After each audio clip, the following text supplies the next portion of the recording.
And there he is.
It was a big win for us today, first one of the season, so it's always a big one.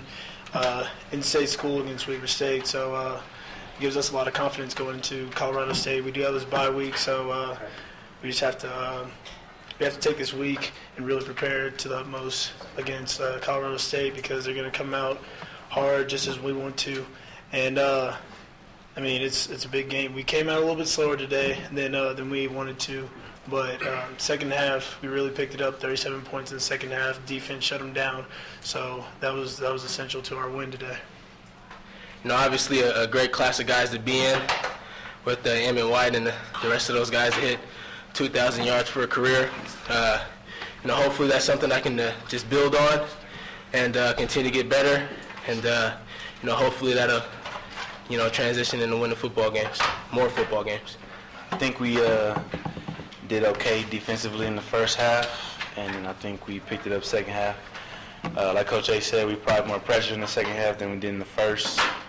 I think that's what turned the game around, but overall it was a solid win. Nothing. Execute. You know, it was real simple what I told them when I walked in there. I said, guys, we got to execute. We can't commit stupid turnovers or stupid penalties, and we can't turn the ball over. That was it. I mean, there was no, you know, yippee-ki-yay speeches or anything else at all. It was real simple. Those were the three areas that we talked about, and you know, they came out and they executed. And I felt like they were ready. But, you know, if you're a football team that has to rely on you know, getting juiced up for certain situations, then you're not going to be consistent through a year, and you're never going to consistently be good. Every good team I've ever been on finds a way to learn from the good things that happen to them and finds a way to learn from the bad things that happen to them, but they have a consistency amongst themselves, how they prepare, and then how they walk out of the tunnel every single week. And I felt like we had that consistency today, and again, I felt like Weber played a very good first half. We came out slow. I mean, that was the biggest thing that we said in the locker room. But we knew we still had another half. It was tied at halftime, so really it was 0-0 at halftime.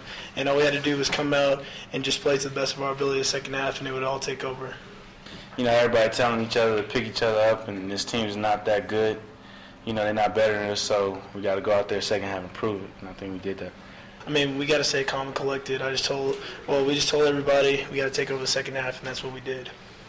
Going into halftime, you know, obviously they had all the momentum right there, being up 17-10, and we knew, you know, we were going to have to go through a little bit of a 2-minute drill, and we were going to have to go down and score. If we didn't score, you know, who knows how the game could have been. But that score at the end really kind of gave us some momentum with our crowd. We were able to come back in the second half with the ball first, get down there and score, you know, keep our momentum, and, you know, obviously just kept going from there. Well, very proud of them. You know, Jamie and Bobby Hill came in today, and Funaki Asisi didn't take a snap. So we had one backup young man in there, and I couldn't even tell you right now who played the most. I think they both ended up playing. But, you know, they're a tough-minded group of kids. It's important to them to continue to get better. And I think one thing that really helps them is the tight ends are doing a tremendous job of blocking. And then they have some pretty special young men behind them running the football. And if you would look at the blocks that Michael Smith puts on people in certain situations, the way Robert helps them in their protections, and you know, like I can go on and on and on about how those young men, those backs help them. And proud of them, done a nice job. Yeah, he did a great job. Those guys they really worked hard in the off season, and you can tell the difference with that offensive line now and last season and the season before. They do a great job getting off the ball and getting the push off guys. And that's not something that we had consistently, you know, before. Obviously, they're a lot bigger. And, you know, like I said, they worked hard and you know, they got the game ball tonight. The offensive line got the game ball tonight, and they earned it. But you never used to see offensive line doing extra work in the weight room. You never used to see offensive line doing extra work on the field, footwork, bag drills, working their hands, all by themselves, without any coaches during the summer and still during the season. You never used to see that in the past. You see it all the time now. You know, they don't need coaches. They don't need anybody out there. They want to be great, and, you know, they're on their way. Weber was talking a lot of trash, and I did not like that. So I made it a point that if they came in my sight, they were going to get smacked. And, you know, I think the first half I did it a couple times, and the second half they didn't want to catch the ball, like number 8 down there, you know, so I had to talk my trash back. So What'd you say to him? Huh? What'd you say to him? I told him he was scared to catch the ball. He turned around and, you know, basically said, yeah, I was scared to catch the ball. I heard your footsteps. What were they saying? Man, I can't say it. That's how bad it was. It's Well, give us the G-rating. Huh? Yeah. Nah, I ain't gonna do all that. Nah. We saw they were like, there was a lot of jabbering. A lot of jabbering. What was that? And, you know, just like, hey, number 9, you're not that good. That's what they were saying. So I talked to them back and I said, hey, I am good. At the end of the day, it's a great accomplishment for Robert, and it's something that I'm sure he's very proud of. The game ball today goes to the offensive line, without question. It's not going to go to Robert, nor would Robert want the game ball today. The game ball is going to go to the offensive line for the way that they controlled things. And when I say that, I mean the offensive line and the tight ends. And there's some pretty nice blocks there with some backs too. But very proud of Robert. You know, Coach Andersen's a great coach, and actually Monday I went into his office and you know, I had a talk with him because I wanted him to know that he was a great coach. Because, and you know, it did get emotional in there a little bit, but I felt like he needed to know, because not a lot of coaches in professional sports, whether it be college or the NFL, you know, say, my running back just tore his ACL, I'm going to stay with him. Not a lot of coaches do that.